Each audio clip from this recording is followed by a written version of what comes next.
astag'firulloh va atubu ilayh yoki astag'firullohni o'zi aytdik 40 ming marotaba kim astag'firullohni aytsa, xohlagan butun g'ami yechiladi.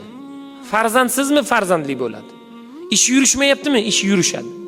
Muammoga kirib qolganmi, muammosi yechiladi. Qamoqdami, Alloh taolo yengillik beradi.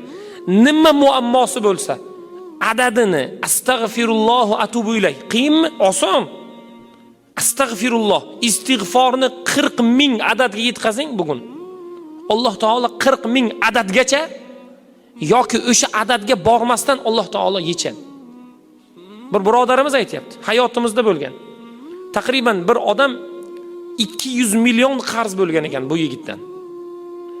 Aytadi u kishi, taqriban 1 yildan beri sudga ham beraman, boraman, iltimos ham qilaman, urushaman ham, so'kaman ham. Umuman foyda bermaydi. Keyin domlaning oldiga keldi. Domla bir nima yo'li bor? O'z biz shunaqamizda. Hamma ishni qilib bo'lgandan keyin bo'lmadiki, buni bir eskicha qilib qo'yaylik deydi. Hamma ishni ko'radi. Qo'lidan kelgan butun ishni qiladi. Bo'lmadiki, nima deydi? Biror bir yo'li yo'q, bir domlaning oldiga borish kerak deydi. Biz aytdik, yo'li bor. Qanday yo'li?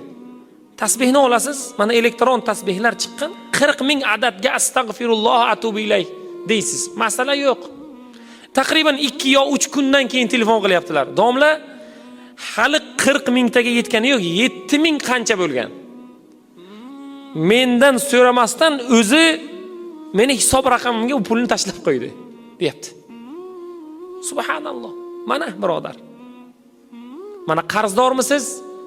Birovdan qarzingizni ola olmayapsizmi? Hayotingiz bugun qiyinmi? Tijoratingiz yurishmayaptimi? Birodar 40 mingta istig'for ayting. Astag'firulloh va atubu ilayh. Erinmasdan ayting. Xohlang 1 kunga ayting, xohlang 10 kunga ayting. Alloh taolo fazl va marhamat bersin.